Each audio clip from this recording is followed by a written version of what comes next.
Se tu tivesse que escolher hoje apenas 4 fundos imobiliários para carregar contigo para sempre, para se aposentar com tranquilidade, quais fundos seriam? Hoje eu vou te mostrar 4 fundos imobiliários que eu considero tão sólidos que dá para comprar e ter a tranquilidade de viver de renda no futuro. Inclusive, 3 desses fundos eu tenho em carteira e tem um que eu já estou de olho nele já faz um bom tempo. Mas agora já aproveita e me conta aqui nos comentários, se tu tivesse que escolher hoje apenas um fundo para carregar contigo para sempre, qual fundo seria?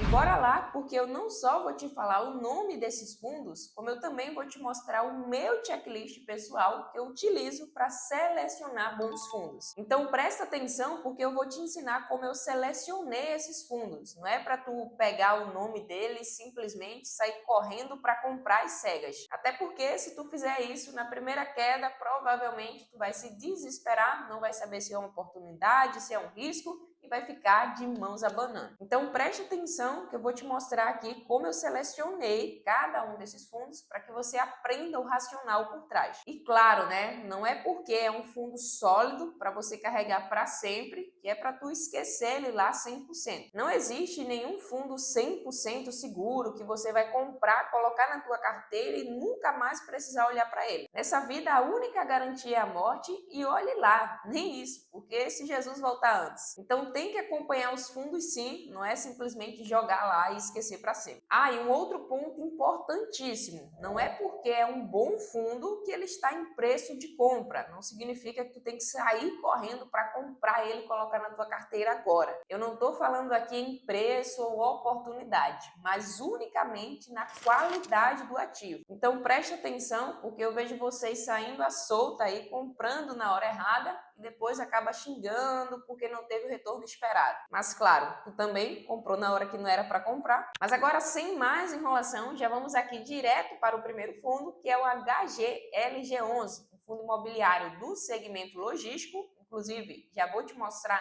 onde tu consegue ver essa informação, mas eu acho que melhor do que saber o nome do fundo é entender o porquê eu escolhi ele. E para isso eu preparei aqui uma tabela com os parâmetros para que você consiga escolher qualquer fundo imobiliário. Então vamos lá, a primeira coisa que tu precisa entender é que existem dois tipos diferentes de fundos imobiliários. Existem fundos de papel e fundos de tijolo. E como são tipos diferentes, nós vamos usar aqui critérios diferentes também. Porque enquanto o fundo de tijolo investe no imóvel físico de fato, então vai ser um galpão logístico, um shopping, uma laje corporativa, aquelas grandes redes de mercado atacadistas. Nos fundos de papéis, ele investe diretamente na dívida que financia o setor imobiliário. Então, coisas diferentes, logo vamos usar critérios diferentes. Porém, existem alguns critérios que vai ser inerente aos dois tipos de fundos. Então, a gente vai observar tanto para papel quanto para tijolo. E aí, o primeiro critério que eu separei é o PVP, que nada mais é do que uma métrica de preço. Então, ele vai nos dizer se o fundo está caro, está barato ou está no seu preço justo. Então, se o PVP estiver em 1, significa que o fundo está sendo negociado exatamente pelo seu valor justo. Se estiver abaixo de 1, significa que está com desconto. E se estiver acima de 1, significa que ele está com ágio, né? Ou seja, está um pouco caro. E a ideia, obviamente, como a gente quer fundos seguros, sólidos, que não vão nos dar dor de cabeça, é a gente pegar aqui um parâmetro para garantir que não vamos pagar nem caro demais, nem muito barato. Afinal, se tiver com muito desconto, talvez tenha algum problema ali escondido. Então, para a gente garantir nem muito caro, nem muito barato, vamos pegar um PVP que seja no mínimo 0,85 e no máximo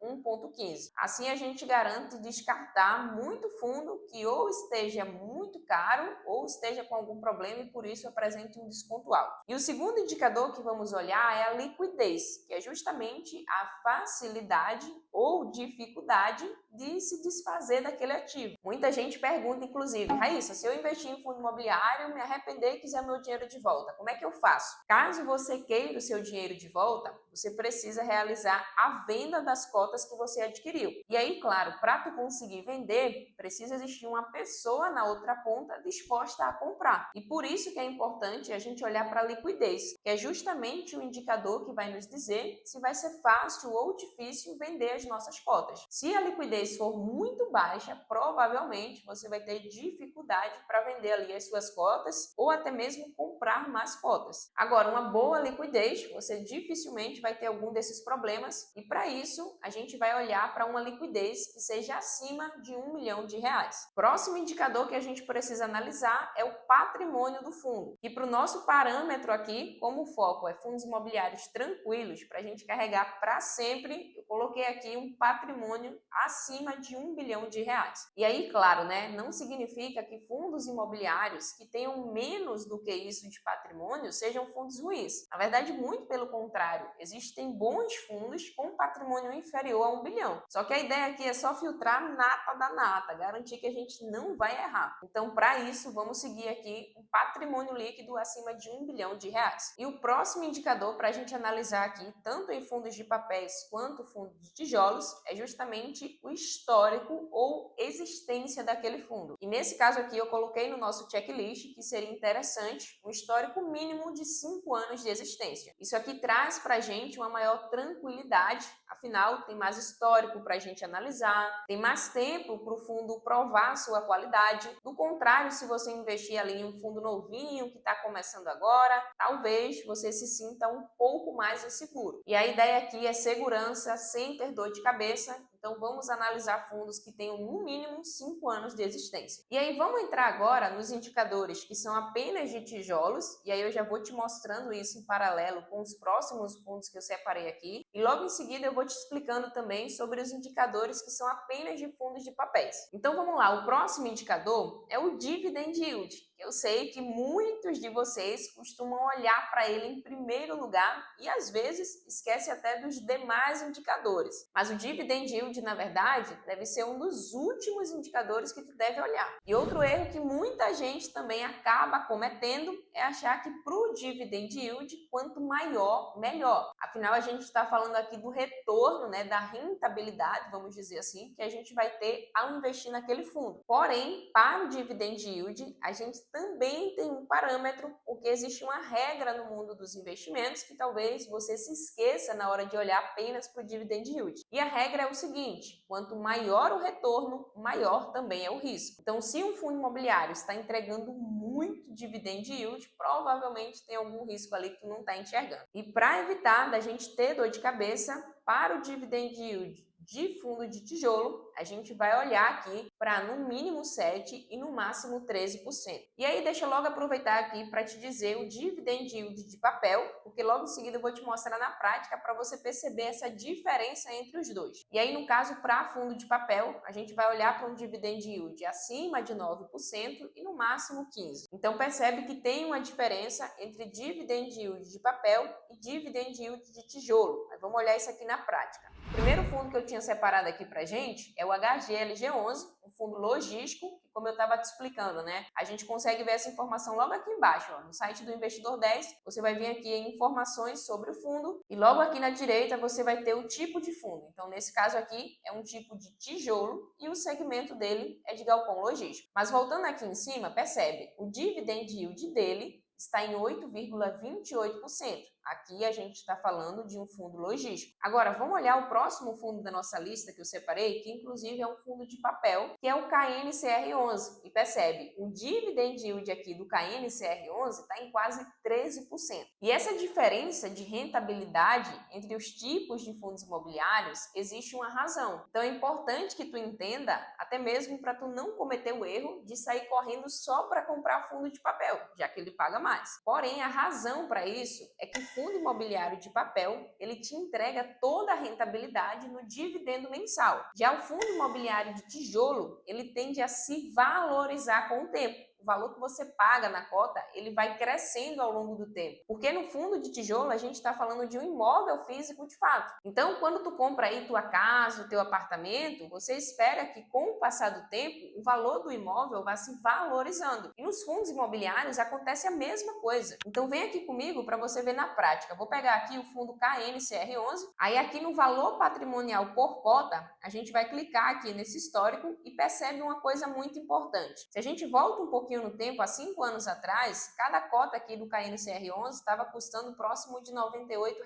Se a gente avança no tempo hoje, 5 anos à frente, a cota está girando aqui próximo de 101, 102 reais. Ou seja, não houve uma valorização expressiva. Agora, vamos fazer a mesma coisa aqui no HGLG11. Vou pegar aqui o valor patrimonial por cota e olhar o histórico. Percebe, 5 anos atrás, a cota estava custando aqui próximo de R$ 148 reais, e hoje a cota está custando próximo de 163. Ou seja, houve uma valorização do patrimônio por cota no fundo logístico. Já no fundo de papel, ele apenas manteve o seu valor patrimonial. Se a gente puxa um histórico de tempo ainda maior, vamos pegar aqui, por exemplo, os últimos 10 anos. Aí a gente consegue ver essa diferença de forma ainda mais expressiva. 10 anos atrás, o KNCR11 estava custando aqui próximo de 103, 104 reais. Hoje está custando ainda menos, né? Próximo de 102 reais. Ou seja, no fundo de papel existe a importância de você reinvestir os dividendos, porque do contrário, o teu patrimônio não vai crescer. Já no fundo de tijolo, vamos olhar aqui a mesma coisa, o HGLG11. Vamos puxar aqui os últimos 10 anos e olhar o valor patrimonial por cota. Aqui a gente vai ignorar porque houve um desdobramento, mas se a gente volta lá para 2018, cada cota custava R$ 120 reais. Hoje, cada cota está custando mais de R$ 162 reais. Ou seja, uma valorização aqui de mais de R$ 40 reais em cima de cada cota. Já lá no KNCR11, como a gente viu, praticamente se desvalorizou. Então, mais uma coisa nova que você está aprendendo aqui, e aguenta aí porque tem mais coisa aqui para te passar. Mas antes, se tu quiser ajuda para montar a tua carteira de investimentos com a minha ajuda pessoal, vou deixar o link aqui embaixo da minha mentoria individual. Preenche lá que eu mesma vou entrar em contato contigo para a gente dar os próximos passos. Mas vamos lá, voltando aqui, vamos agora para 2 indicadores que são apenas de fundos imobiliários de tijolos, que é o número de imóvel e a vacância. O número de imóvel a gente vai olhar para no mínimo 5, afinal a gente não quer ter um risco concentrado. Existem muitos fundos imobiliários monoativos, ou seja, um fundo imobiliário que tem apenas um único imóvel. E aí se acontece do inquilino ir embora, a gente tem a renda vindo a zero. Então, para não acontecer esse problema, a gente vai fugir de fundos monoativos e vai olhar para um número de imóveis de no mínimo 5. E sobre a vacância, que é justamente a área vaga, ou seja, a parte vazia que não está ocupada, a gente vai olhar para no máximo 10%.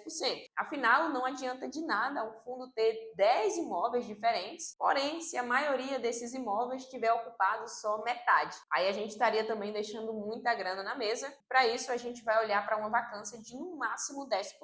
Enquanto cotistas, o que a gente quer é que a maior área possível esteja locada, assim mais aluguel o fundo recebe e mais dividendo do nosso bolso. Aí vamos olhar aqui o próximo fundo e logo em seguida eu te mostro o último indicador, que é apenas para fundo de papel, e também te mostro o último fundo aqui da nossa lista. Mas bora lá, o fundo imobiliário em questão aqui é o XPML11, que é um fundo do segmento de shopping center. A gente consegue ver essa informação aqui embaixo, ó. Ele é um fundo de tijolo do segmento de shopping. Mas vamos olhar aqui os principais indicadores, vamos bater ali o nosso checklist. Então, PVP acima de 0,85 até no máximo 1,15, no caso aqui passou. Liquidez é aqui que a gente vai olhar logo do ladinho do PVP. A gente quer uma liquidez de no mínimo R$ 1 milhão.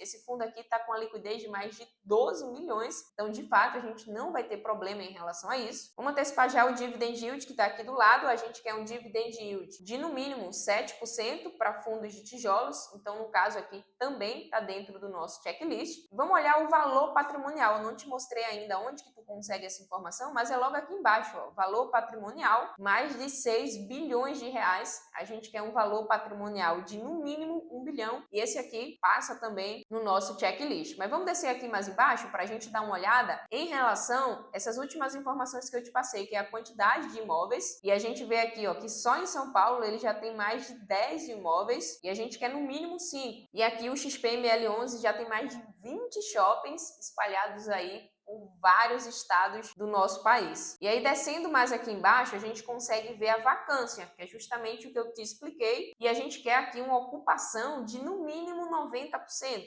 Quanto maior, melhor. No caso aqui, a vacância do XPML11 está em 4,30%, uma vacância ok, dentro do nosso ponto de segurança, e também dificilmente, quando a gente está falando de um fundo de shopping, essa vacância vai estar zerada. Afinal, o shopping precisa ali ter até mesmo um giro, né, de lojistas para até mesmo melhorar o valor do aluguel. Isso é outro ponto que a gente pode aprofundar mais num outro vídeo, senão isso aqui vai passar tranquilamente de meia hora, mas seria o caso da gente aprofundar aqui no relatório gerencial e ter essas informações. Mas enfim, só para reforçar, vamos fazer esse mesmo passo a passo aqui com HGLG11 para que tu entenda aí certinho e fixe na tua cabeça o nosso checklist. Então, PVP acima de 0,85, no máximo 1,15, maravilha, passou. Liquidez, a gente quer no mínimo 1 milhão. Aqui está em mais de 6, perfeito. Dividend yield, acima de 7 no mínimo. Aqui o fundo está dentro dessa margem. Aí a gente vai descer aqui um pouquinho nessa parte de informações sobre o fundo para olhar justamente o valor patrimonial, mais de 5 bilhões. Aqui a gente consegue ver também a vacância, tá? Que no caso está dentro do que a gente colocou como margem, o máximo 10%, aqui está em 13%, perfeito. E aí se a gente desce um pouquinho, um ponto inclusive que eu levei em consideração para escolher o HGLG11 como um bom fundo para aposentadoria é justamente o seu histórico de dividendo. Se a gente puxa aqui o período máximo, perceba, chega a aparecer até um reloginho suíço de tão certinho que ele paga os dividendos mensais. Previsibilidade, constância. No mais, o que acontece aqui é um valor para cima, né? Então, não seria uma preocupação. Às vezes, teve aqui umas surpresinhas com um valor a mais do que o cotista estava esperando. Mas, de forma geral, perceba, é quase que uma linha reta. O fundo vem pagando muito certinho todo mês, bastante dividendos. Aí, vamos só descer aqui embaixo para a gente concluir a parte de quantidade de imóveis. Percebe? Já são mais de 25 imóveis tranquilamente. E aqui a gente consegue ver também a vacância, que vem sendo reduzida, né? Tava ali, chegou a 6,7 em fevereiro de 2025 e agora em agosto estava em apenas 3% de vacância e 97% de ocupação. Isso aqui é muito bom. Mas enfim, agora vamos para o último indicador e também vamos conhecer o quarto fundo aqui da nossa lista para a gente se aposentar com tranquilidade, sem dor de cabeça. E o último indicador, que no caso ele é inerente apenas para fundo de papel, tu já vai entender o porquê, é a porcentagem do patrimônio líquido. E no caso aqui eu coloquei um limite de no máximo 7%.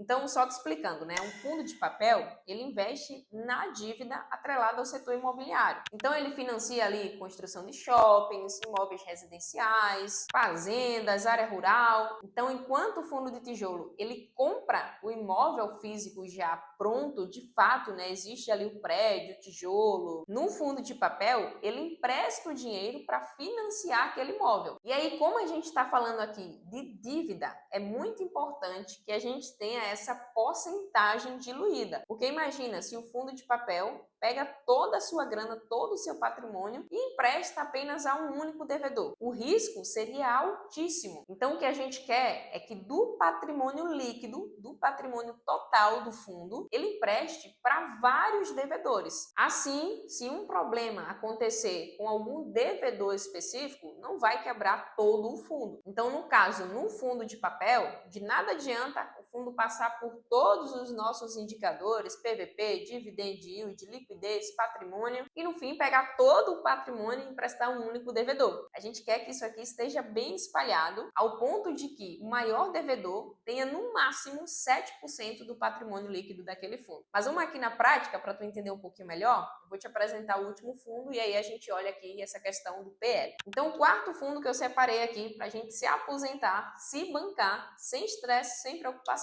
é o famoso, né, o MXRF11. Inclusive, ó, cada cota no dia de hoje está custando menos de R$10. De fato, é muito acessível, tu já consegue começar e ele passa por todos os nossos critérios do checklist. Não vou passar aqui em cada um, fica aí como tarefa de casa para você, mas vamos descer aqui para eu te mostrar em relação ao relatório gerencial, porque é dentro dele que a gente vai conseguir essa informação. E a gente vai pegar ele justamente aqui, ó, em comunicados do MXRF. Vamos clicar aqui em abrir relatório gerencial. Inclusive, se tu ainda não está lendo o relatório gerencial, não está se aprofundando na análise, tu precisa começar a fazer isso para ontem. Não é simplesmente jogar a tua grana porque tu assistiu um vídeo dizendo que era um fundo bom. Tu precisa entender como tua grana está sendo usada. E para isso, só vindo aqui dentro de fato e lendo o relatório gerencial. Mas enfim, vamos descer aqui para eu te mostrar. A gente vai olhar aqui a carteira desse fundo imobiliário. Tem várias informações aqui, seria o caso de fazer um vídeo apenas para isso, mas o que eu quero te mostrar é aqui justamente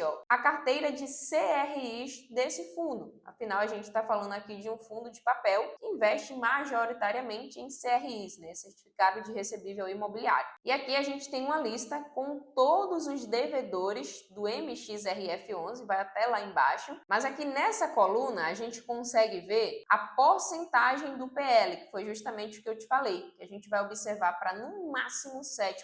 Então aqui ele já organiza para a gente, né, em ordem decrescente, e no caso a gente vê aqui que a maior porcentagem está representando aqui 3,4%, que é uma dívida para o shopping Itaquera, no valor de mais de 140 milhões. Então percebe, tudo muito bem diluído, tem dívida aqui que chega a ser quase insignificante em relação à porcentagem do PL, claro que é muita grana, mas isso dilui muito o patrimônio do fundo e o máximo que a gente tem aqui é 3,40%. Mas agora que tu já aprendeu a analisar um fundo imobiliário e encontrar bons fundos para se aposentar, dá uma olhada nesse vídeo aqui onde eu te mostro como você pode fazer para ganhar R$1.000 todos os meses de dividendos apenas com fundos imobiliários. Corre lá, eu te vejo nesse vídeo e se gostou, não esquece de deixar o like, hein?